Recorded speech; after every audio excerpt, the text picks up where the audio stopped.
Close your eyes, the waves are near. Feel the hush inside your ear. A piano's breath, a distant hum. Each note guides you where you're from. Your voice will come, I can hear your song. Martin dear, the tide runs slow. Trust the rhythm in your flow. Your voice will come, I can hear your song. Welcome to this special episode about Martin childhood memories. I'm Martin, the voice you've been listening to for a while now, but today I want to do something different. Today I want to tell you about me. Not as a teacher, not as a podcaster, but as a little boy who once believed he would never be able to speak. I was born in a small coastal town in southern England. It was one of those places where the sound of seagulls mixed with the smell of salt and fish from the harbor. The streets were narrow and full of laughter, and the sea was never far away, always whispering in the background. Our house was tiny, 2 floors, a blue door, and windows that always smelled of tea and toast. It was never quiet. There was always music or someone talking, or the kettle boiling in the kitchen. My parents, Edward and Caroline, were simple people with extraordinary warmth. My father worked for the railway, and his hands always smelled of metal and oil. He had the calm voice of a storyteller, the kind that made you believe every train had a soul and every journey had a secret. My mother was a nurse, the kind who never needed to raise her voice to be heard. She had soft eyes, quick hands, and the power to make everyone feel safe, even strangers. We didn't have much money, but we had everything that really mattered: stories, music, and endless cups of tea. From the very beginning, language was both my friend and my enemy. I started speaking later than most children. And when I finally began, my words arrived broken, trembling, stuck between breaths. Instead of good morning, I would say good morning, and my face would turn red like a tomato. I remember feeling as if the words were trapped inside me, like birds hitting the walls of a cage. That's when I learned a word that would follow me for years: stutter. A stutter means that your voice stops or repeats sounds when you try to speak. It's not because you don't know what to say. It's because the muscles in your mouth and throat don't move smoothly. You know the word, but it refuses to come out. You can hear it perfectly in your mind, but your tongue and breath fight against each other. For a child, that's a scary thing. To have thoughts full of color and music and not be able to let them out. Sometimes I felt invisible. Other times I felt broken. But my family never let me feel less. My mother would kneel beside me, touch my shoulder gently, and whisper, "It's okay, darling. Words will come when they're ready." She never rushed me. She never finished my sentences. She just waited with patience, with love, and with a cup of tea cooling beside her. And slowly she was right. The words did come. Not perfectly, not quickly, but they came. They arrived like shy little birds stepping out into the open for the first time. They wobbled, hesitated, and sometimes flew back into silence. But one day they began to sing.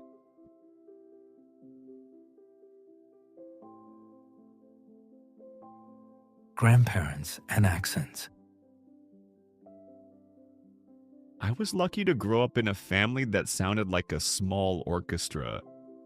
Every person in my family spoke in a different rhythm, a different melody, a different music. My grandfather Arthur was from Liverpool. His voice was deep, rough, and full of life, like an old jazz record spinning on a Sunday morning. He spoke fast, laughed loud, and every sentence seemed to bounce up and down with the famous Scouse accent. When he said, "All right, lad," it sounded like a song. My grandmother Rose was Scottish, born near the Highlands, and her words rolled like waves breaking on stones.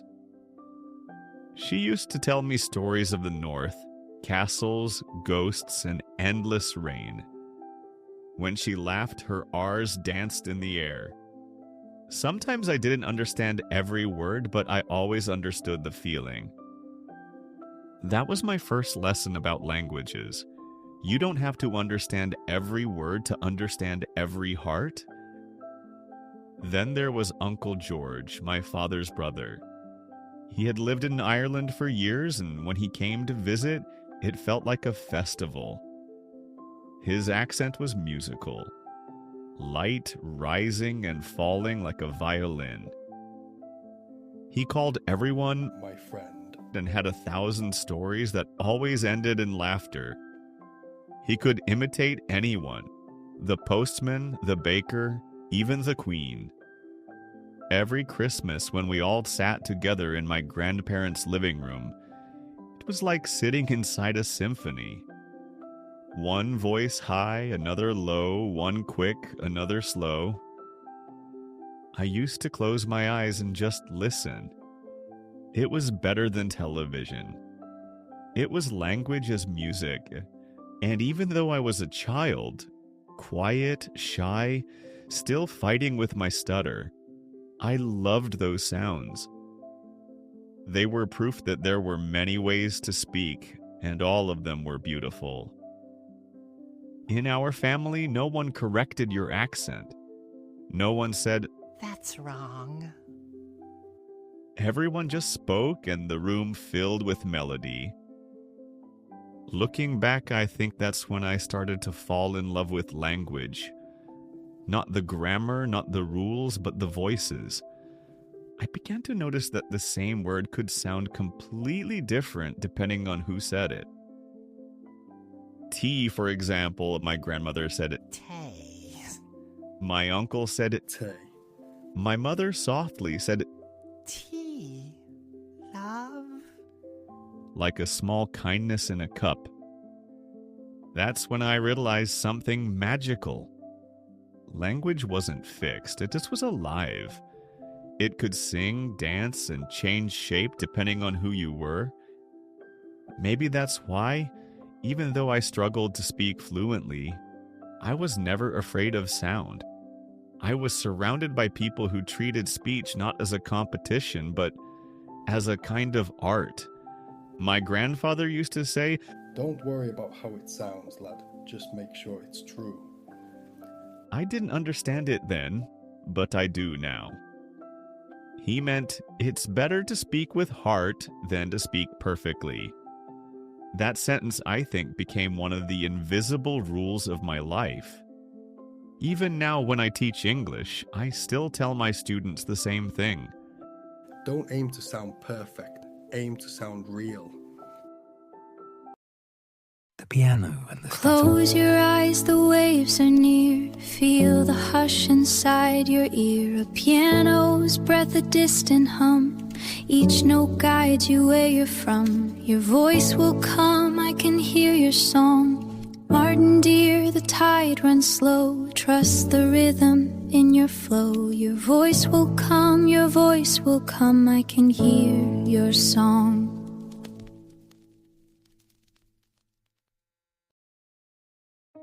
One afternoon when I was 5 years old, everything changed. It happened quietly, like most important things in life do. My Aunt Nora arrived at our house with a big surprise. She was wearing her red scarf, the one that always smelled of lavender. And behind her, 2 men carried something covered with an old blanket. When they placed it in the living room and pulled the blanket away, I saw a piano. A real piano. It was old and scratched with 2 keys missing, but to me it looked like a treasure chest. Aunt Nora smiled and said, "It's missing a few teeth, but it still sings." I remember touching the keys with my small hands. They felt cold, smooth, and mysterious. Then I pressed one. Middle C. A single note filled the room, soft, clear, and perfect. It vibrated in the air, and for a moment, it felt like the whole house was listening. That sound didn't hesitate. It didn't break or stutter. It just was. Pure, simple, free. And I remember thinking, if only I could speak the way the piano speaks. From that day, the piano became my secret friend. When I couldn't say the words, I played. When I felt embarrassed, I played. When the words got stuck in my throat, I let my fingers say what my mouth couldn't. I didn't know it then, but music was teaching me rhythm. The same rhythm I would one day use to speak fluently. Every key became a word, every melody a sentence. Sometimes I played the same note again and again until it felt like breathing. My mother used to peek into the room and smile quietly. She never asked me to stop. She said later that she loved the sound because it reminded her that I was trying. And she was right. I was trying to make the world listen to me in the only language I had. My father noticed too. On weekends, he started bringing home old vinyl records, the Beatles, Nat King Cole, Simon and Garfunkel. He'd put one on the record player, sit down with his cup of tea, close his eyes and say, Listen carefully, Martin. This is what words want to sound like. I didn't understand what he meant, but I listened anyway. I listened to the rhythm, the pauses, the emotion behind the voices. Sometimes I repeated the words in a whisper. Slow, careful, almost singing. And when I whispered them to the rhythm of the song, the stutter disappeared. No breaks, no fear. Just sound and meaning moving together. That was the moment I realized that speech and music are not so different. They both need breath, they both need feeling, they both need rhythm, and I began to wonder if maybe, just maybe, if music could teach me how to talk. So every evening after dinner, while the adults talked in the kitchen, I sat at the piano. The lights were low and I played until my fingers hurt a little. Sometimes I invented melodies that sounded like questions. Other times, like answers. It didn't matter if they were good or bad. What mattered was that I was finally expressing myself fluently, even if it wasn't with words. Music became my first real teacher. It taught me that communication isn't only about what you say. It's about how you feel when you say it. It taught me patience, rhythm, and courage. And above all, it gave me something I had never felt before: confidence. Because when I played, no one laughed. No one corrected me.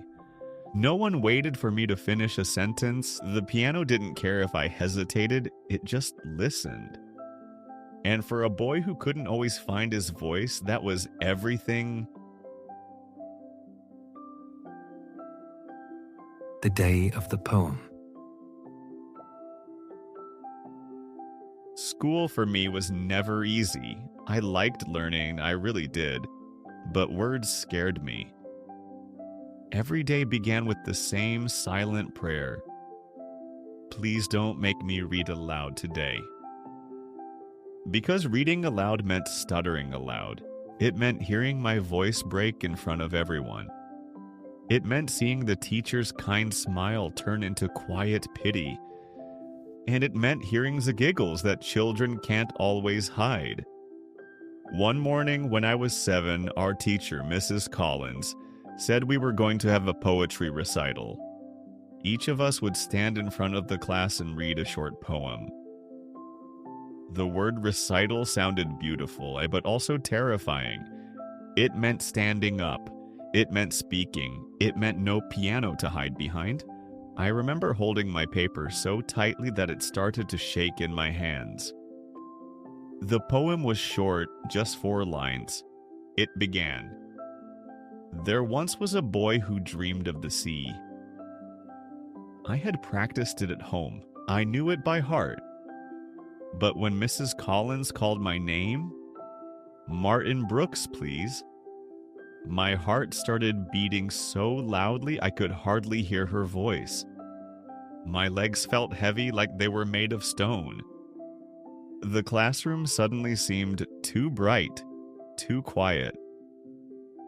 I walked slowly to the front, my shoes squeaking on the floor. All eyes were on me. I opened my mouth. Nothing came out. The silence grew. Then, finally, I tried to speak. There was a boy. The words tumbled out like broken glass. Some of the children giggled. One whispered to another. I wanted to disappear. My face was burning, and my throat felt like it was closing. But then, something unexpected happened. From the second row, my best friend Danny began to whisper. Quietly, softly, he whispered the lines with me, one word behind, like an echo. There once was a boy who dreamed of the sea. His voice was calm, steady, kind, and for some reason, hearing his whisper made me breathe differently. My lungs slowed down. My rhythm changed. I followed his voice like a melody, and the stutter began to fade. I took a deep breath and tried again. There once was a boy who dreamed of the sea. This time it came out whole. No breaks, no fear, just words. Simple, clean, alive. I couldn't believe it. When I finished, Mrs. Collins smiled. Not a teacher's smile, a real proud human smile. The class clapped softly at first, then louder. Even the children who had laughed before were now smiling too. Danny grinned and gave me a small thumbs up. That moment, that tiny act of friendship, changed everything for me. It taught me something I've never forgotten. Communication isn't about being perfect. It's about being understood. Danny didn't correct me. He didn't rescue me. He joined me. He made my fears smaller by sharing it. That was the first time I realized that language is not just something you say. It's something you share. After class, Mrs. Collins stopped me by the door and she said, Martin, you have a beautiful voice. You just need to trust it. I remember those words more clearly than the poem itself. A beautiful voice. I had never thought of my voice as beautiful before. That sentence stayed in my mind for years, maybe forever, because it wasn't about how I sounded. It was about how I felt when I finally let the words go. That night, I couldn't sleep. I kept thinking about the poem, about Danny's whisper, about the strange, magical way words had finally decided to leave my mouth. I realized that maybe, just maybe, my voice wasn't broken after all. It was just waiting for the right rhythm, the right breath, the right moment. And maybe that's true for all of us. Sometimes we just need someone to believe in our voice before we can believe in it ourselves. The next day I did something new. I stood in front of the mirror and read the poem again. Alone this time. And as I said the words, I imagined Danny's voice beside mine. Calm, gentle, supportive. I didn't stutter, not even once. It felt like magic. But it wasn't magic, it was rhythm, it was connection. It was the discovery that speaking isn't only about the tongue or the mouth. It's about the heart. That day, something small but powerful changed inside me. For the first time, I didn't see myself as the boy who stutters. I saw myself as the boy who speaks, slowly, carefully, but truthfully. And that, in a way, was the beginning of everything that came later. My love for music, for words, for teaching, and for helping others find their own rhythm. Because that's what Danny gave me. Not just confidence, but rhythm. A way to move through fear, a way to speak through silence.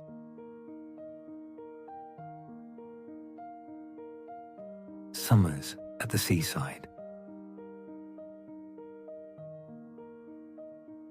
After that year, something changed in me. I started to notice the sounds of the world around me, not just words, but everything. The waves, the wind, the laughter of people walking home from the beach. My childhood summers were made of those sounds.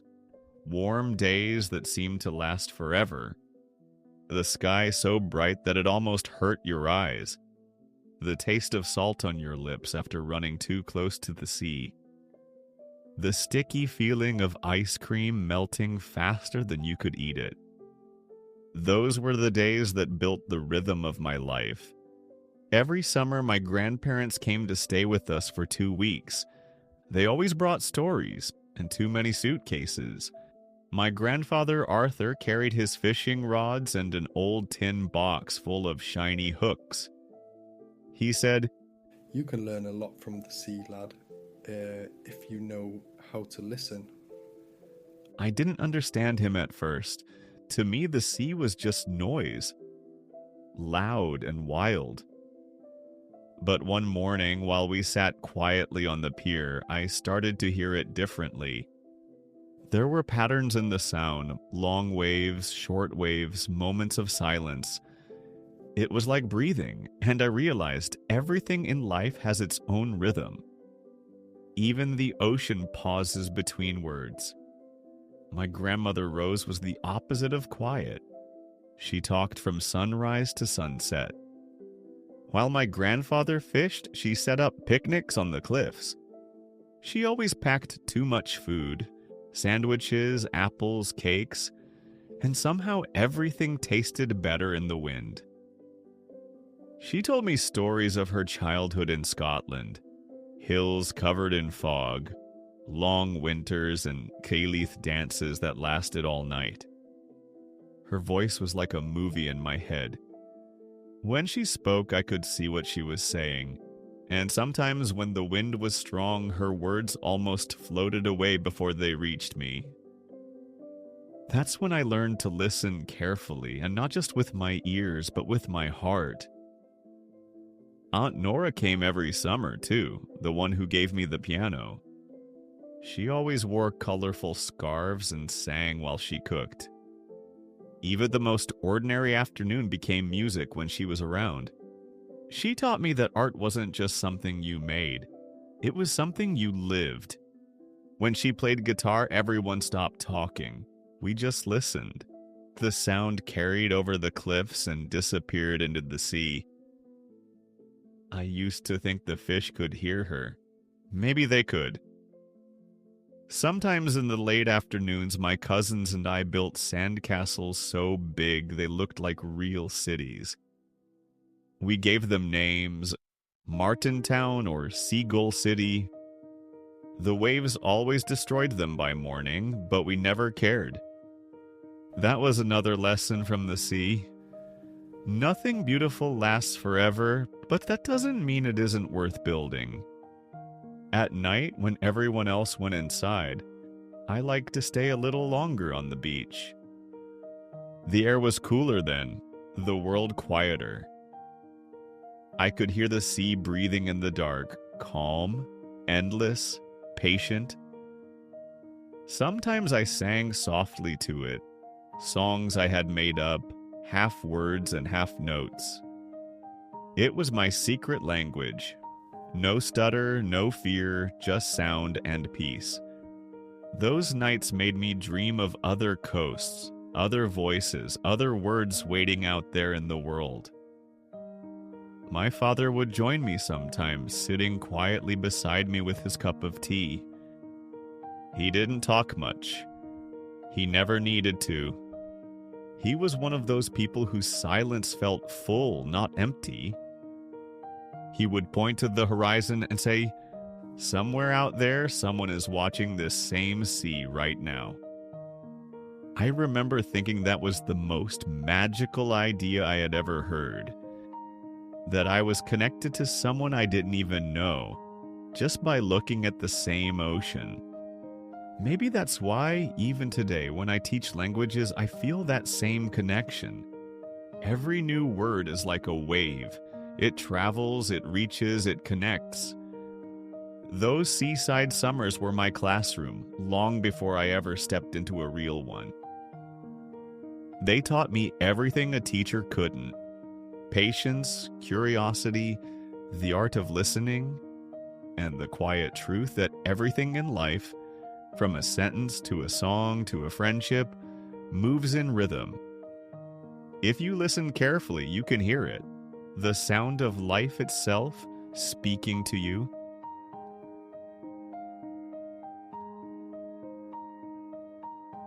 A boy with a tape recorder. When I turned 9, my father gave me a birthday present that I still remember more clearly than any toy or game I ever had. It wasn't wrapped in shiny paper, it wasn't new. In fact, it looked like something rescued from another century. It was a tape recorder, big, brown, and heavy, with 2 plastic reels and a long black cable that looked a bit dangerous. He placed it on the kitchen table and said, "It doesn't look like much, son, but it can do magic." I didn't understand what he meant until I pressed the red button. A small click, a gentle hum, and then my own breathing filled the air. I froze. It was the first time I had ever heard myself. My voice sounded strange, higher, thinner, almost like someone else's. I said, "Hello?" The tape said back, "Hello." I laughed. It was the sound of my stutter. Captured, real, but somehow less frightening when it came from the speaker. For the first time, I wasn't running away from my voice. I was listening to it. That little machine became my best friend. I carried it everywhere, to my room, the garden, even the beach. I recorded everything I could find. Birdsong in the morning. My mother's voice calling from the kitchen, "Martin, tea's ready." The sound of the rain hitting the window on long Sunday afternoons. I even recorded silence, just to hear what silence sounded like. It wasn't empty. It had its own hum, its own secret rhythm. Soon I started recording myself. Not just my voice, my stories. I read poems, fairy tales, even newspaper headlines, pretending to be a radio announcer. Sometimes I sang quietly. Other times I tried to copy the rhythm of my favorite singers. And the strangest thing happened. When I spoke to the tape recorder, I didn't stutter. Not once. It was as if the microphone understood me better than people did. Maybe because it didn't interrupt. Maybe because it didn't laugh. Maybe because it just listened. Every night after finishing my homework, I would sit cross-legged on the floor with my little brown recorder. I'd press the red button and begin, Good evening, ladies and gentlemen. This is Martin Brooks, speaking from his bedroom in Southbridge, near the sea. It made me feel powerful. Not in a loud or proud way, but in a peaceful way. like I had finally found a door between my thoughts and the world, and I could open it whenever I wanted. I discovered that recording my voice was a form of freedom. It was a conversation between me and me. No judgment, no pressure, just curiosity. One evening, my father came into my room while I was recording. He didn't say a word. He just listened. When I finished, he said, You know, Martin, when you speak slowly like that, it's beautiful. and that sentence, that one small comment, stayed with me for life. He didn't say good or perfect. He said beautiful. Because slow, careful speech has its own beauty. It's real, it's human, it's honest. The tape recorder became my first teacher, my first audience, and my first stage. It taught me to hear rhythm not just in music, but in speech, to feel pauses as part of the melody, to understand that silence isn't failure, it's space. That idea would one day become the heart of everything I teach now. You know, when I look back on those years, I don't remember the fear as much as I remember the sound. The sound of the sea whispering through the window at night. The sound of my mother's laughter in the kitchen. The sound of my own voice. Shaky, hesitant, but still trying to find its place in the world. I remember the piano too. Those missing keys that somehow made it perfect. Because that's what childhood really is. A song with a few missing notes, but still beautiful when played with love. And then there was Aunt Nora. She didn't just hear my music, she believed in it. She taught me that words are like waves. Sometimes they crash, sometimes they retreat, but they always, always return. There are things we don't understand when we're children, like how one person's faith in us can echo for an entire lifetime, or how silence isn't emptiness. It's the space where courage is born. I didn't know it then, but Aunt Nora was giving me something that would stay long after she was gone. A melody to walk beside me, to remind me that even broken voices can learn to sing. And before we end this first chapter of my story, I want to share something very special with you. It's the song Aunt Nora wrote for me. She called it Your Voice Will Come. It was her way of telling me that my voice wasn't lost. It was just waiting quietly to be found. So wherever you are right now, close your eyes, take a deep breath, and listen. Because maybe this song isn't only for me. Maybe it's for anyone who's still trying to find their voice.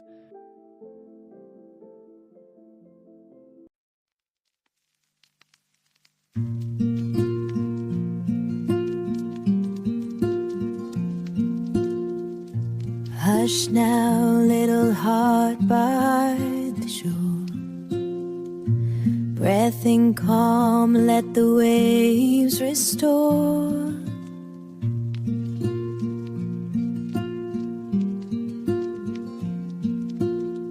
Martin, the tide carries stories untold. Each breath a rhythm to help you unfold. I see the pause as you search for your words. But love holds the space for every unheard. I can hear your song. I can hear your song. Your voice will come. Your voice will come.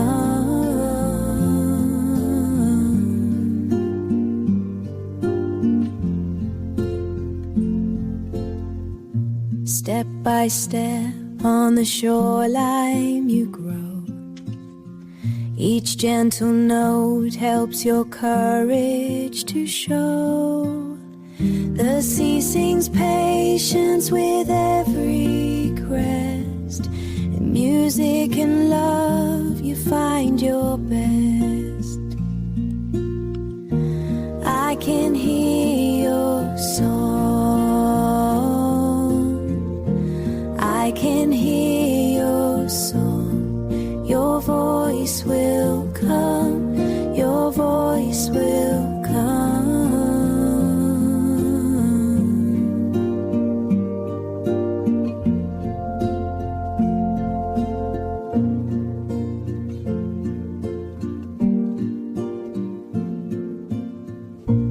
Feel the breath in your chest like a tide. Rhythm of heart you no longer hide. Every whisper becomes a sunrise, shining through doubt in your shining eyes. I can hear your song forever and true. Your voice will come. Martin, it's you. Let the melody carry you home. In love and in music, you'll never be